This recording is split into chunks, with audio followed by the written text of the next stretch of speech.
Everyone, আজকে বানাবো হচ্ছে হাঁসের ডিমের ঝোল ফুলকপি দিয়ে।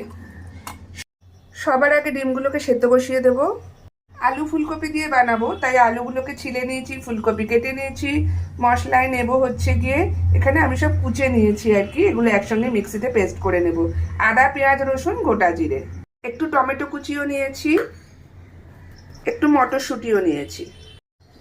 মশলাগুলোকে সব পেস্ট করে নেব মিক্সিতে, সব একসাথে। জিরে, আদা, পেঁয়াজ, রসুন,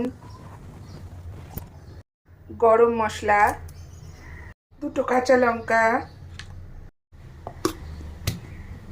সব পিষে নিয়েছি একসাথে। তো রান্না হবে সর্ষের তেলে। সবার প্রথম আলু ফুলকপিগুলোতে একটু নুন হলুদ মাখিয়ে মেখে নেব।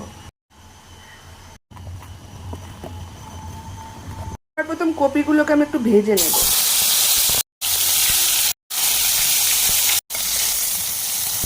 বলছি, ফুলকপি ভাজার গন্ধ কার কার ভালো লাগে? আলুগুলো ভেজে নেব।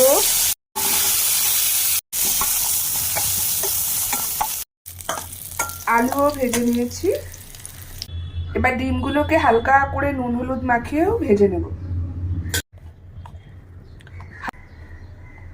অনেকে বেশি ভেজে ডিমগুলোর খোসাগুলোকে চর্বি করে ফেলে, জাস্ট এমনি হালকা করে ভাজবো।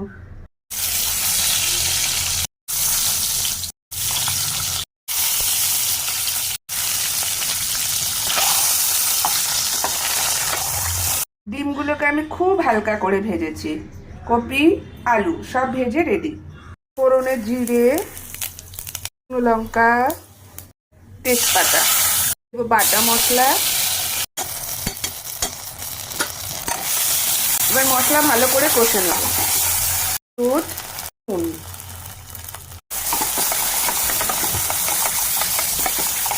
টমেটো কুচি, মটরশুঁটি,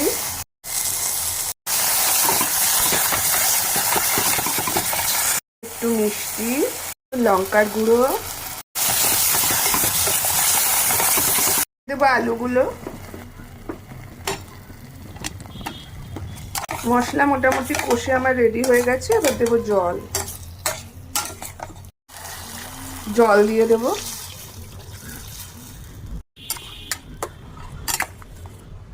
ঝোলটা ফুটে গেছে, এবার দিয়ে দেবো কপিগুলো আর ডিমগুলো।